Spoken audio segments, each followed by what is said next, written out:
बोलो भागवत भगवान की जय। चतुर्थ स्कंद 23वां अध्याय। राजा पृथु की तपस्या और परलोक गमन। श्री मैत्री जी कहते हैं, इस प्रकार महामनस्वी प्रजापति पृथु ने स्वमेव अन्नादि और पूर्व ग्राम आदि सर की व्यवस्था करके स्थावर जंगम और सभी की आजीविका का सुविधा कर दिया। साधुजनों को धर्मों का भी खूब पालन किया। मेरी अवस्था कुछ डल गई है, जिसके लिए मैंने इस लोक में जन्म लिया था, उस प्रजा रक्षण रूप ईश्वर का पालन भी हो चुका है। अतः मुझे अंतिम पुरुषार्थ मोक्ष के लिए प्रयत्न करना चाहिए। यह सोचकर उन्होंने अपने विरह में रोती हुई अपनी पुत्री रूपा पृथ्वी का भार पुत्रों को सौंप दिया। सारी प्रजा को बिलखता हुआ छोड़कर वे अपनी पत्नी सहित अकेले ही तपोवन को चल दिए। वहाँ भी वे वानप्रस्थ आश्रम के नियम अनुसार उसी प्रकार कठोर तपस्या में लग गए, जैसे पहले गृहस्थाश्रम में अखंड व्रत पूर्वक पृथ्वी को विजय करने में लगे थे। कुछ दिन तो उन्होंने कंदमूल फल खाकर बिताए, कुछ काल सूखे पत्ते खाकर, फिर कुछ पखवाड़ों तक जल पर ही रहे। इसके बाद केवल वायु से ही निर्वाह करने लगे। वीरवर पृथु मनुवृत्ति से रहते थे। गर्मियों में उन्होंने पंचाग्नि का सेवन किया। वर्षा ऋतु में खुले मैदान में रहकर अपने शरीर पर जल की धाराएं सही। जाड़े में गले तक जल में खड़े रहे। वे बर्तन मिट्टी के वेदी पर ही शयन करते थे। उन्होंने शीतोष्णादि सब प्रकार के द्वंद्वों को सहा और वाणी और मन का संयम करके ब्रह्मचर्य का पालन करते हुए प्राणों को अपने अधीन किया। इस प्रकार श्री कृष्ण की आराधना करने के लिए उन्होंने उत्तम तप किया। इस क्रम से उनकी तपस्या बहुत पुष्ट हो गई और उसके प्रभाव से कर्म मल नष्ट हो जाने के कारण उनका चित्त सर्वदा शुद्ध हो गया। प्राणायामों के द्वारा मनो इंद्रियों के निरुद्ध हो जाने से उनका वासना जनित बंधन भी कट गया। तब भगवान सनत कुमार ने उन्हें जिस प्रकार परम उत्कृष्ट अध्यात्म योग की शिक्षा दी थी, उसी के अनुसार राजा पृथु पुरुषोत्तम श्री हरि की आराधना करने लगे। इस तरह भगवत परायण होकर श्रद्धा पूर्वक सदाचार का पालन करते हुए निरंतर साधन करने से पर ब्रह्म परमात्मा में उनकी अनन्य भक्ति हो गई। इस प्रकार भगवद वासना से अंतकरण शुद्ध सात्विक हो जाने पर निरंतर भगवत चिंतन के प्रभाव से प्राप्त हुई। इस अन्य भक्ति से उन्हें वैराग्य सहित ज्ञान की प्राप्ति हुई। फिर उस तीव्र ज्ञान के द्वारा उन्होंने जीव के उपाधिभूत अहंकार को नष्ट कर दिया, जो सब प्रकार के संशय विपर्य का आश्रय है। इसके पश्चात देहात्म बुद्धि की निवृत्ति और परमात्मा स्वरूप श्री कृष्ण की अनुभूति होने पर अन सब प्रकार की सिद्धि आदि से भी उदासीन हो जाने के कारण उन्होंने उस तत्व ज्ञान के लिए भी प्रयत्न करना छोड़ दिया, जिसकी सहायता से पहले अपने जीव कोश का नाश किया था। क्योंकि जब तक साधक को योग मार्ग के द्वारा श्री कृष्ण कथा अमृत में अनुराग नहीं होता, तब तक केवल योग साधना से उनका मोह जनित प्रमाद दूर नहीं होता, भ्रम नहीं मिटता। फिर जब अंतकाल उपस्थित हुआ तो वीरवर पृथु ने अपने चित्त को दृढ़ता पूर्वक परमात्मा में स्थिर कर पर ब्रह्म में स्थित हो अपना शरीर त्याग दिया। उन्होंने एड़ी से गुदा के द्वारा दो खोलकर प्राणवायु उसे क्रमशः नाभि हृदय वक्ष स्थल कंठ और मस्तक में स्थित किया। फिर उसे ऊपर की ओर ले जाते हुए क्रमशः ब्रह्मरंध्र में स्थिर किया। अब उन्हें किसी प्रकार के सांसारिक भोगों की लालसा नहीं रही। फिर यथा स्थान विभाग करने पर प्राणवायु को समष्टि भाव में, पार्थिव शरीर को पृथ्वी में और शरीर के तेज को समष्टि तेज में लीन कर दिया। हृदयाकाशादि देहावच्छिन्न आकाश से महाकाश में शरीरगत रुधिर आदि जलीय अंश को समष्टि जल में लीन किया। इसी प्रकार फिर पृथ्वी को जल में और जल को तेज में, तेज को वायु में और वायु को आकाश में लीन किया। तदंतर मन को सब विकल्प ज्ञान में जिनके अधीन रह जाता, उन इंद्रियों में इंद्रियों को उनके कारण रूप तन मात्राओं में, सूक्ष्म भूतों तन मात्राओं के कारण अहंकार के द्वारा आकाश इंद्रिय तन मात्राओं को उसी अहंकार में लीन कर अहंकार को मैं तत्व में लीन किया। फिर संपूर्ण गुणों की अभिव्यक्ति करने वाले उस महतत्व को मायोपदिक जीव में स्थित किया। तदंतर उस माया रूप जीव की उपाधि को भी उन्होंने ज्ञान और वैराग्य के प्रभाव से अपने शुद्ध परब्रह्म स्वरूप में स्थित होकर त्याग दिया। महाराजा पृथु की पत्नी महारानी अर्ची भी उनके साथ वन को गई थी। वे बड़ी सुकुमारी थी, पैरों से भूमि का स्पर्श करने पर भी नहीं थी। फिर भी उन्होंने अपने स्वामी के व्रत और नियम आदि का पालन करते हुए उनकी खूब सेवा की। मनोवृत्ति के अनुसार कंदमूल आदि से निर्वाह किया। इससे यद्यपि वे बहुत दुर्बल हो गई थी तो भी प्रियतम के कर स्पर्श से सम्मानित होकर उसी में आनंद मनाने के कारण उन्हें किसी प्रकार कष्ट नहीं होता था। अब पृथ्वी के स्वामी अपने प्रियतम समाज पृथु की देह को जीवन के चेतना आदि सभी धर्मों से रहित देख उस सती ने कुछ देर विलाप किया। फिर पर्वत के ऊपर चिता बनाकर उसे उस चिता पर रख दिया। इसके बाद उस समय के सारे कृत्य कर नदी के जल में स्नान किया। अपने परम पराक्रमी पति को जलांजलि दे आकाश स्थित देवताओं की वंदना की तथा दीनवार की पता की परिक्रमा कर पति देव के चरणों का ध्यान करती हुई अग्नि में प्रवेश कर गई। परम स्वादवी अर्षि को इस प्रकार अपने पति वीरवर पृथु का अनुमन करते देख सहस्तो वरदायनी देवियों ने अपने अपने पतियों के साथ उनकी स्तुति की। वहाँ देवताओं के बाजे बजने लगे। उस समय उस मंद्राचल के शिखर पर वे देवांगनाएं पुष्पों की वर्षा करती हुई आपस में स्वर कहने लगी। देवियों ने कहा, ओ ये स्त्री धन्य, इसने अपने पति राजराजेश्वर पृथु की मनवाणी शरीर से ठीक उसी प्रकार सेवा की है जैसे श्री लक्ष्मी जी यज्ञेश्वर भगवान विष्णु की करती हैं।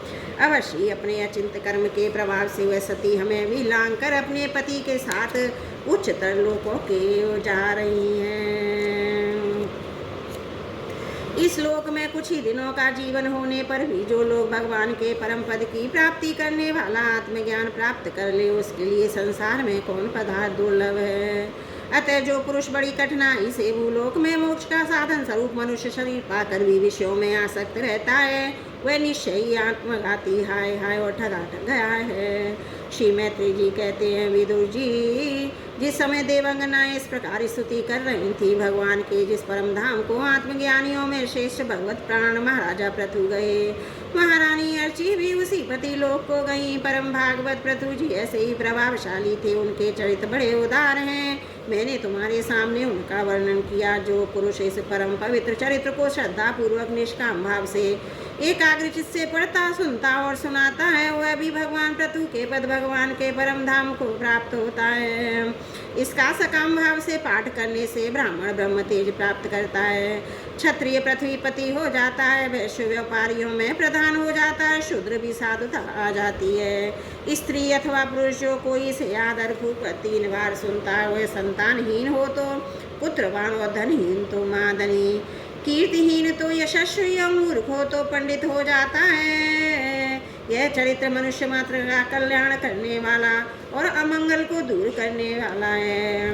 यह धन यश और आयु की वृद्धि करने वाला, स्वर्ग की प्राप्ति कराने वाला, कलयुग के दोषों का नाश करने वाला है।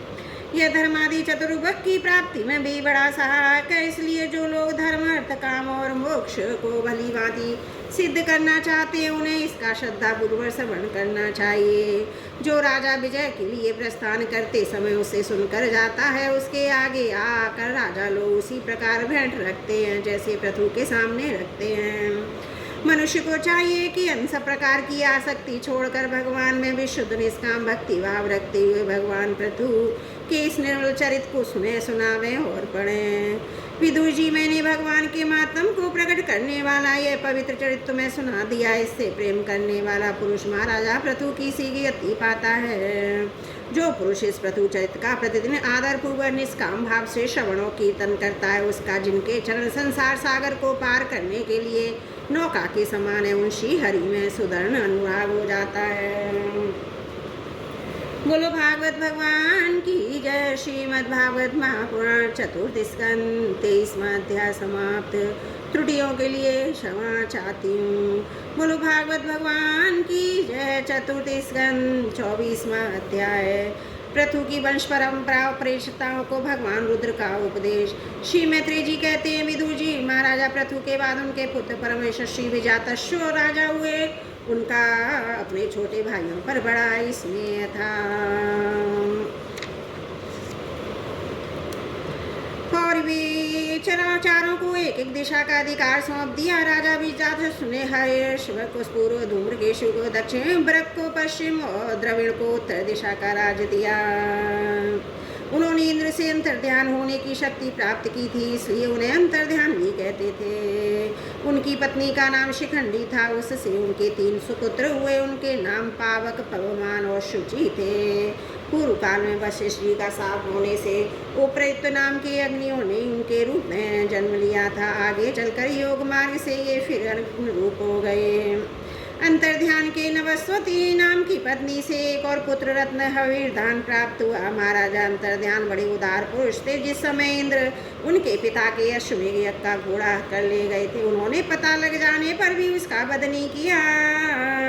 राजा अंतर्ध्यान ने कर लेना, दंड लेना, जुर्माना वसूल करना आदि कर्तव्यों को बहुत कठोर और दूसरों के लिए कष्टदायक समझकर एक दीर्घकालीन यज्ञ में दीक्षित होने के बहाने अपना राजकाज छोड़ दिया। यज्ञ कार्य में लगे रहने पर भी उन आत्मज्ञानी राजा ने भक्त भय भंजन पूर्णतम परमात्मा की आराधना करके समाधि के द्वारा भगवान के दिव्य लोक को प्राप्त किया।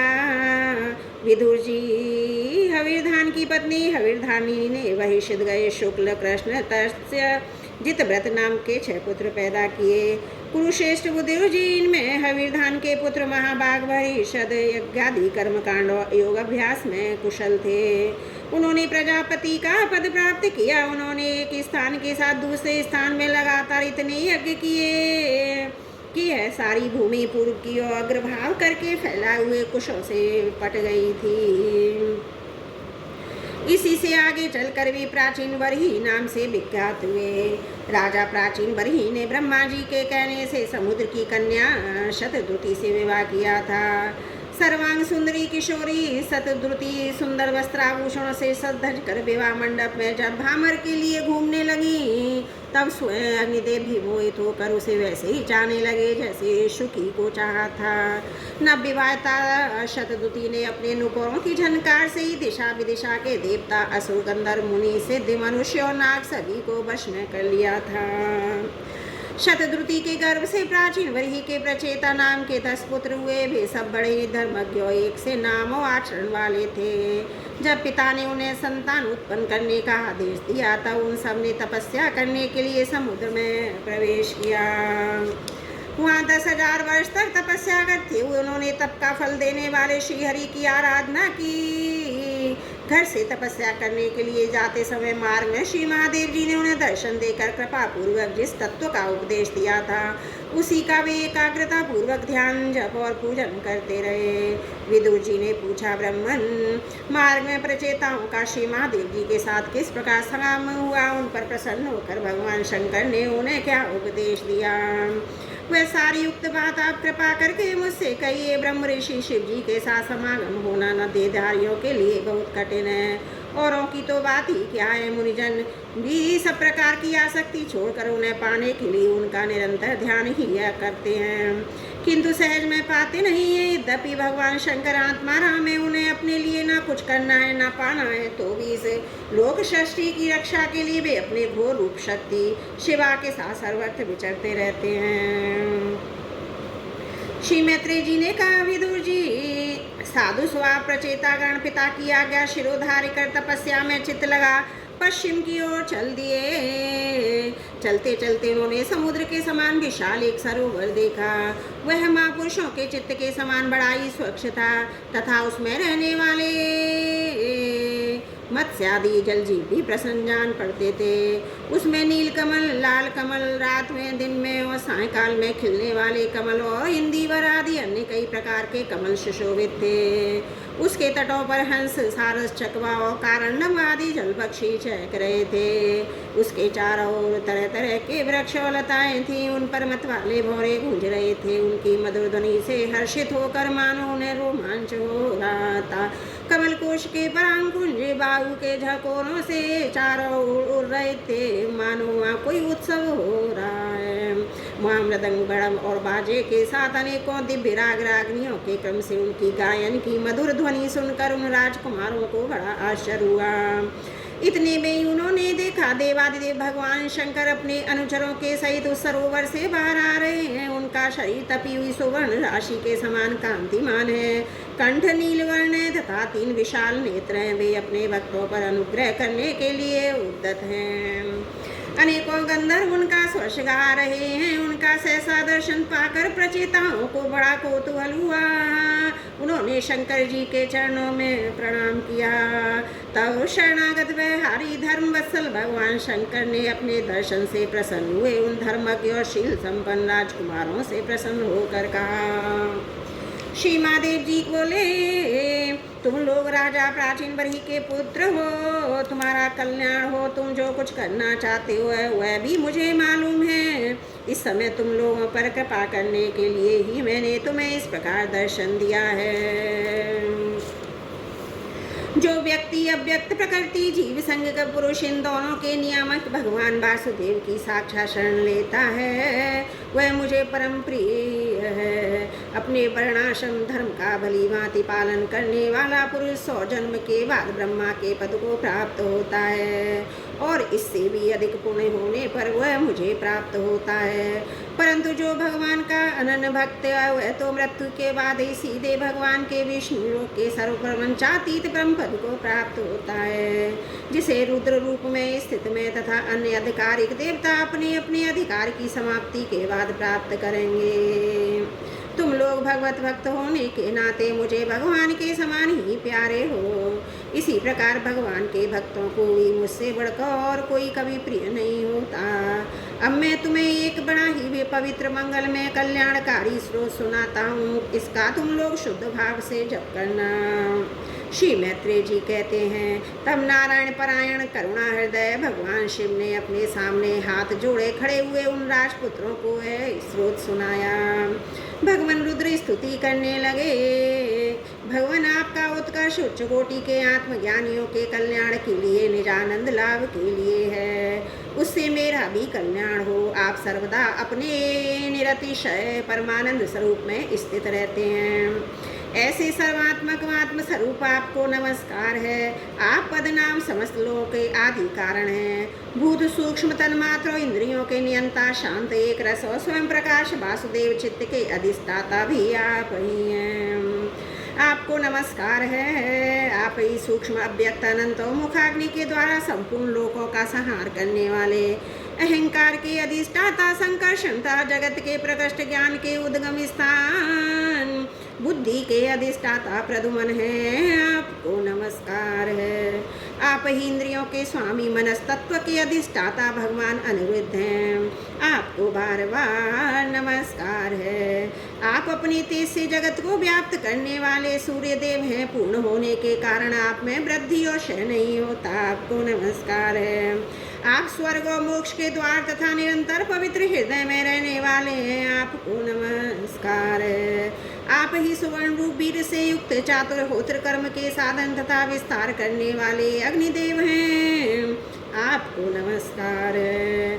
आप पितर और देवताओं के पोषक सोम हैं। तीनों वेदों के अधिष्ठाता हैं। हम आपको नमस्कार करते हैं। आप ही समस्त प्राणियों को तृप्त करने वाले सर्वरस जल रूप हैं। आपको नमस्कार है। आप समस्त प्राणियों के देह पृथ्वी और विराट स्वरूप हैं तथा त्रिलोकी की रक्षा करने वाले मानसिक इंद्रिय को शारीरिक शक्ति स्वरूप वायु प्राण हैं। आपको नमस्कार है। आप ही अपने गुण शब्द के द्वारा समस्त पदार्थों का ज्ञान कराने वाले, बाहर भीतर का भेद करने वाले आकाश हैं। आप ही मान पुण्यों से प्राप्त होने वाले परम तेजो में स्वर्ग वैकुंठ आदि लोक हैं। आपको पुनः पुनः नमस्कार है। आप पितृलोक की प्राप्ति कराने वाले, प्रवृत्ति कर्म रूप देवलोक की प्राप्ति के साधन निवृत्ति कर्म रूप हैं तथा आप ही अधर्म के फल स्वरूप दुखदायक मृत्यु हैं। आपको नमस्कार है। नाथ आप ही पुराण पुरुष तथा सांख्य योग की अधीश्वर भगवान श्री कृष्ण हैं। आप सब प्रकार की कामनाओं की पूर्ति के कारण साक्षात मंत्र मूर्ति और महान धर्म स्वरूप हैं। आपकी ज्ञान शक्ति किसी भी प्रकार कुंठित होने वाली नहीं है।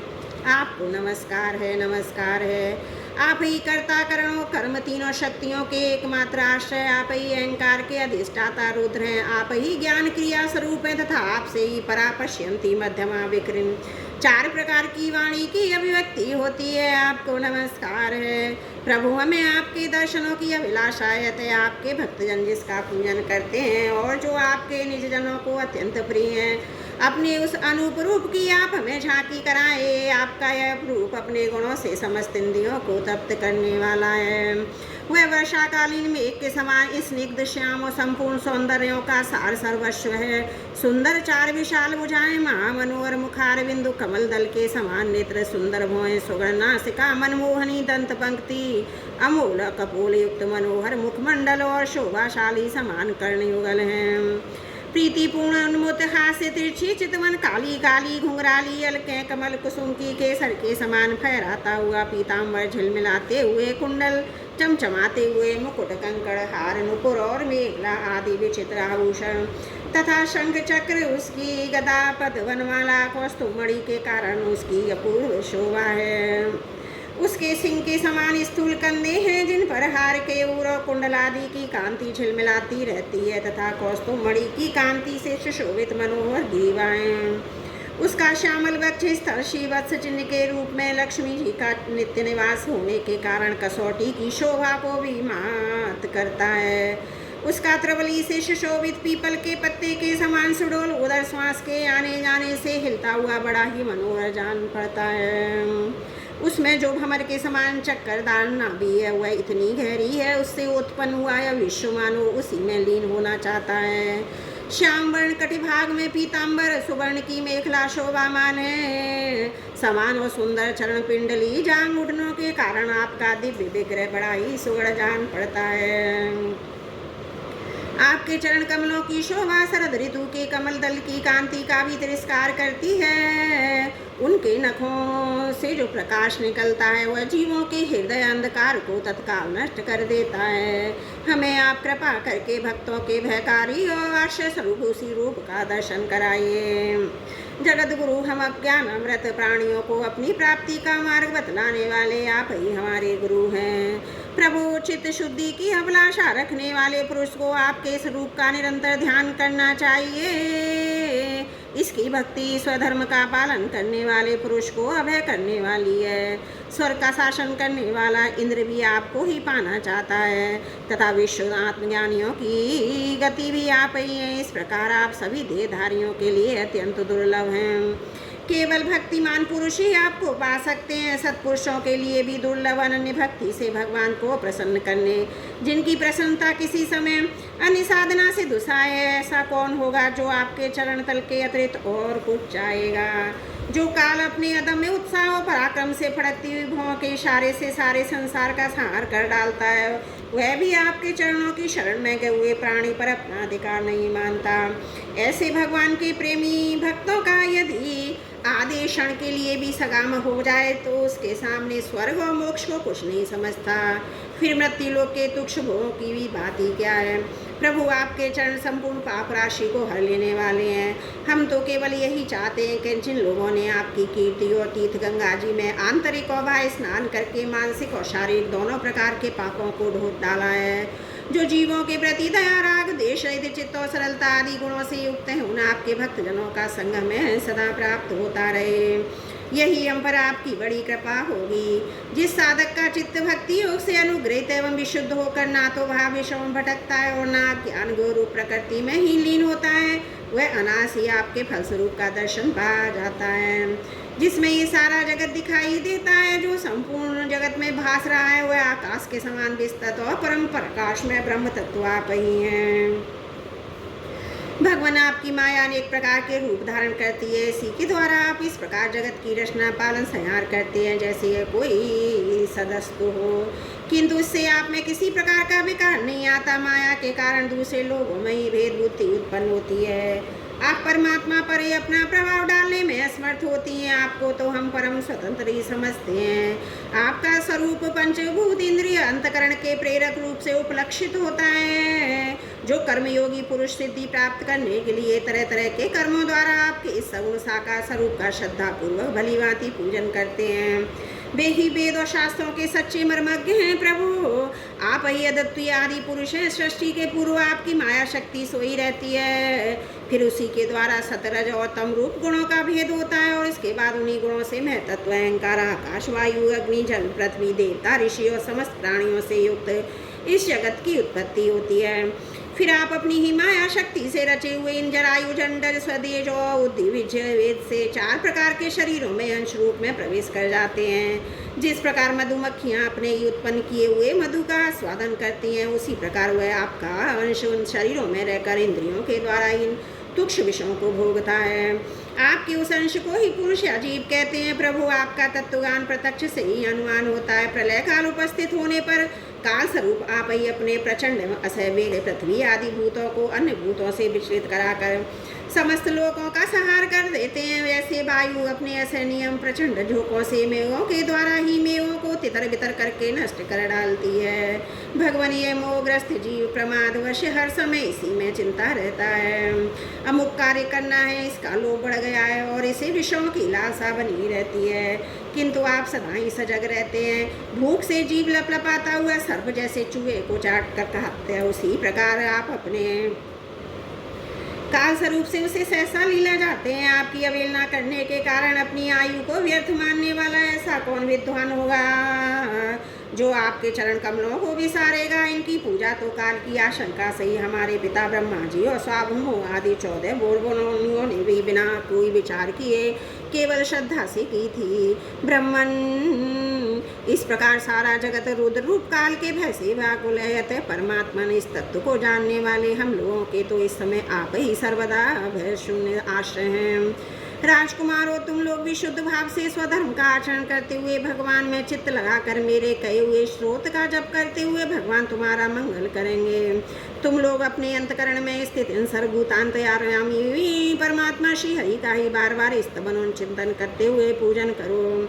मैंने तुम्हें योग आदेश नाम का स्रोत सुनाया, तुम लोग इसे मन से धारण कर मुनि व्रत का आचरण करते हुए इसका एकाग्रता से आदर पूर्वक अभ्यास करो।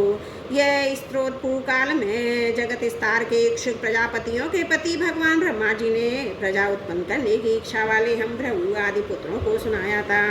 जब हम प्रजापतियों को प्रजा का विस्तार करने की आज्ञा हुई, तब इसी के द्वारा हमने अपना ज्ञान में व्रत करके अनेक प्रकार की प्रजा उत्पन्न की थी। अब तो जो भगवत प्राणी पुरुष इसका एकाग्र चित्त से नित्य प्रति जप करेगा, उसका शीघ्र ही कल्याण हो जाएगा। इस लोक में इस प्रकार के कल्याण साधनों में मोक्षदायक ज्ञान ही सर्वसे श्रेष्ठ है, और ज्ञान नौका पर चढ़ा हुआ पुरुष अनायासी इस दुस्तर संसार सागर को पार कर लेता है। यद्यपि भगवान की आराधना बहुत कठिन है, किंतु मेरे कहे हुए स्रोत का जो श्रद्धा पूर्वक पाठ करेगा वो सुगमता से ही उसकी प्रसन्नता प्राप्त कर लेगा। भगवान ही संपूर्ण कल्याण साधनों के एकमात्र प्यारे प्राप्तव्य हैं। अतः मेरे गाए हुए स्त्रोत के गाने से उन्हें प्रसन्न करके स्थिर चित्त होकर उनसे जो कुछ कहेगा वह प्राप्त कर लेगा। जो पुरुष उषा काल में उठकर इसे श्रद्धापूर्वक हाथ जोड़कर सुनता या सुनाता है, वह सब प्रकार के कर्म बंधनों से मुक्त हो जाता है। राजकुमारों, मैंने तुम्हें जो है परम पुरुष परमात्मा का स्तोत्र सुनाया है, इसे एकाग्र चित्त से जपते हुए तुम महान तपस्या करो। तपस्या पूर्ण होने पर इसी से तुम्हें अविष्ट फल प्राप्त होगा। बोलो भागवत भगवान की जय। चतुर्थ स्कंद 24वां अध्याय समाप्त। त्रुटियों के लिए क्षमा चाहती हूँ।